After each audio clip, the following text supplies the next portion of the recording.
नमस्कार बच्चों, स्वागत है आपका करियर काउंसलिंग की सीरीज़ में। करियर काउंसलिंग की सीरीज़ में बच्चों हम बात करेंगे डिफेंस के ऊपर।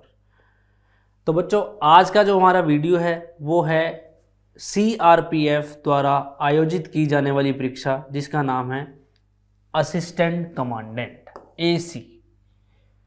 बच्चों असिस्टेंट कमांडेंट की भर्ती के लिए यदि मैं आपको बताऊं, इस वीडियो में हम आपको बताएंगे कि असिस्टेंट कमांडेंट की भर्ती है जो सीआरपीएफ द्वारा आयोजित करवाई जाती है, उसके लिए आपको मिनिमम योग्यता है आप में क्या होनी चाहिए। उसके अलावा उसका जो एग्ज़ाम पैटर्न है वो बताएंगे, फिजिकल में क्या क्राइटेरिया रहता है वो बताएंगे।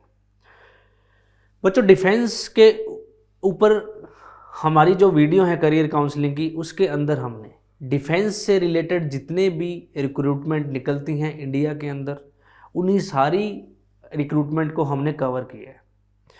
डिफेंस के अंदर कौन कौन सी पोस्ट होती है, डिफेंस के अंदर अधिकारियों से लेकर गजटेड अधिकारियों से लेकर नॉन गजटेड अधिकारियों से निम्न स्तर के कर्मचारी होते हैं, सभी रैंक को हमने बताया है। और जितनी रिक्रूटमेंट निकलती हैं सीधी भर्तियां और उनके बाद जितने भी प्रमोशंस होते हैं उनके बारे में बताया है। तो बच्चों आज का जो हमारा वीडियो है वो है सीआरपीएफ द्वारा आयोजित की जाने वाली परीक्षा असिस्टेंट कमांडेंट। तो बच्चों असिस्टेंट कमांडेंट के लिए क्या योग्यता होनी चाहिए, क्या इसका एग्जाम प्रोसेस है, इसके बाद बात करेंगे।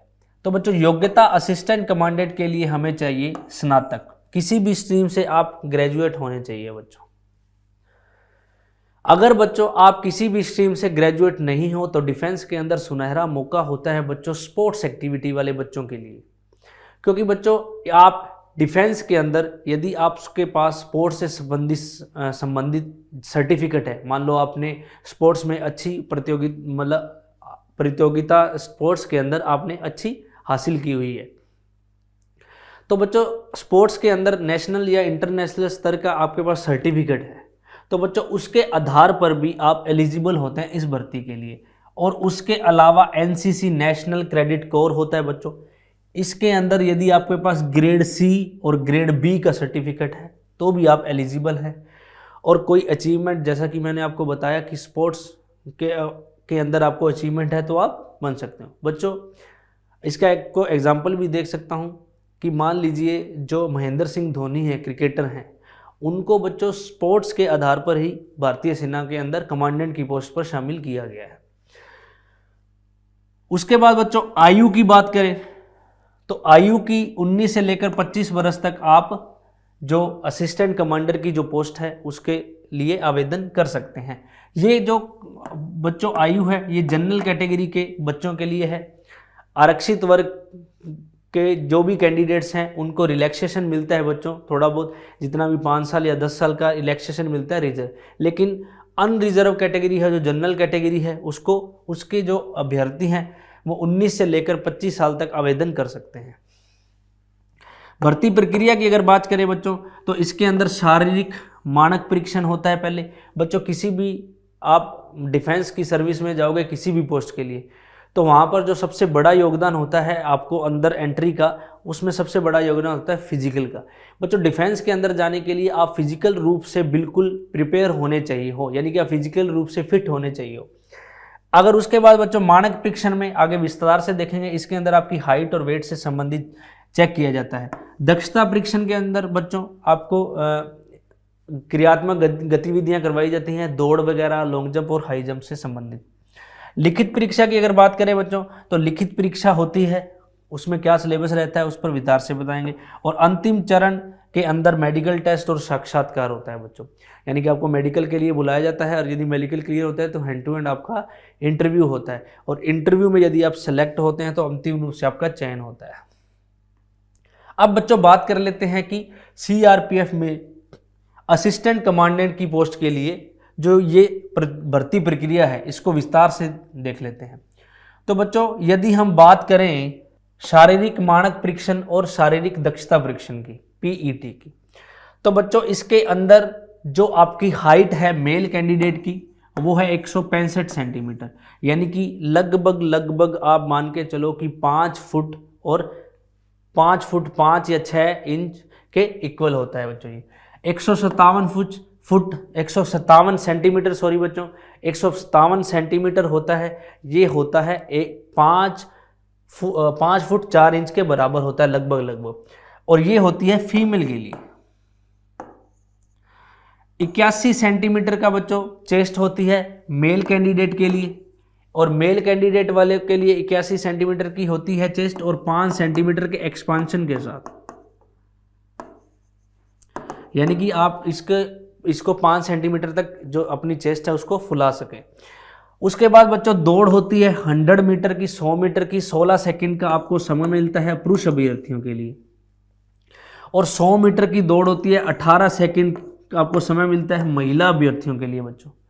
इसके अलावा बच्चों आगे हम बात करें, अगर हम बात करें तो ये जो है बच्चों ये होता है हाई जंप।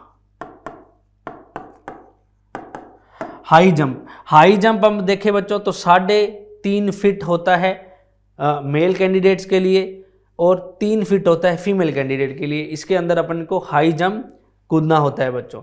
और 4.5 मीटर का एक शॉर्ट पुट होता है बच्चों। शॉर्ट पुट आपको कोई चीज़ एक 4 केजी या 5 केजी की आपको चीज़ दी जाती है, और वो 4.5 मीटर तक आपको उसको फेंकना होता है। ये सिर्फ पुरुष अभ्यर्थियों के लिए होता है। जो अभ्यर्थी इस फिजिकल को पास करते हैं उनको कॉल होती है रिटन के लिए, और रिटन के अंदर बच्चों 2 पेपर होते हैं, पेपर फर्स्ट और पेपर सेकंड। पेपर जो सेकंड होता है वो होता है लैंग्वेज का, और पेपर फर्स्ट के अंदर इंडिया एंड वर्ल्ड जीके आता है बच्चों। Maths and reasoning, general science and current affairs, इसके प्रश्न होते हैं बच्चों। और इसके अंदर लैंग्वेज टेस्ट होता है, यानी कि हिंदी और इंग्लिश का।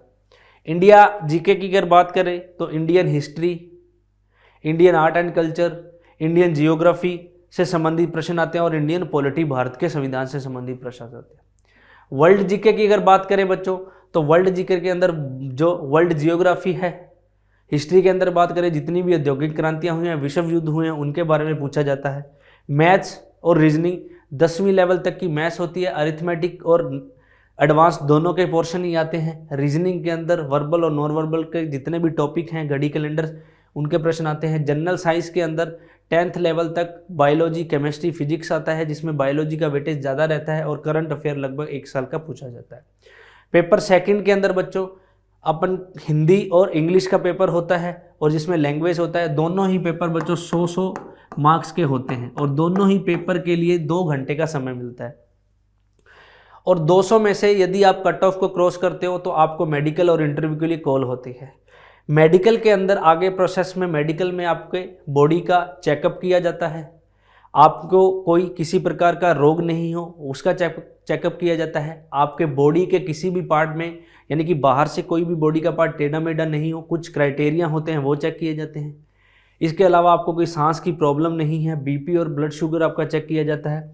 और उसके बाद बच्चों आपका इंटरव्यू लिया जाता है, और इंटरव्यू होता है आपका 50 मार्क्स का। इंटरव्यू में आपकी परफॉर्मेंस बेस्ड इंटरव्यू होता है, आपकी परफॉर्मेंस के आधार पर आपको नंबर मिलते हैं। और टोटल कट ऑफ में यदि आप आते हो तो आप अंतिम रूप से चयनित होते हो असिस्टेंट कमांडेंट की पोस्ट पर। तो आज का जो बच्चों हमारा वीडियो था वो था CRPF द्वारा आयोजित होने वाली परीक्षा असिस्टेंट कमांडेंट। इसमें हमने बताया कि इस भर्ती प्रक्रिया के अंदर क्या सिलेबस रहता है, एग्ज़ाम पैटर्न क्या रहता है, और सबसे महत्वपूर्ण पार्ट जो होता है इसका फिजिकल, उसके बारे में बताया। तो ऐसे ही बच्चों आप अन्य भर्तियों के लिए भी हमारे वीडियोस देख सकते हैं। आज की वीडियो में इतना ही बच्चों, धन्यवाद।